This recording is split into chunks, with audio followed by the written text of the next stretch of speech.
একটা মেয়ে শ্বশুরবাড়িতে যতই কাজ করুক না কেন, দিন শেষে কিন্তু এটাই শুনতে হয় যে বউ এই কাজটা করেনি, ওই কাজটা করেনি শাশুড়ির কাছ থেকে।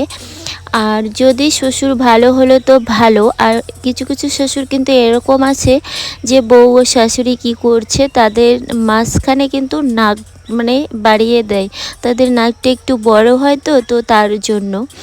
আর হ্যাঁ, ছেলে যদি বিদেশে থাকে তাহলে শাশুড়ির কিন্তু মন্ত্রের শেষ থাকে না। ছেলেকে ফোন করে এটা বলবে যে বউ 10টার দিকে ওঠে, বউ এই কাজটা করেনি, বউ ওই কাজটা করেনি, আমি কি তোর বউয়ের চাকর যে তুই আমাকে চাকর রেখে গিয়েছিস। আর হ্যাঁ, সবার শ্বশুর শাশুড়ি কিন্তু এক না, কেউ নেগেটিভ মাইন্ডে নিও না।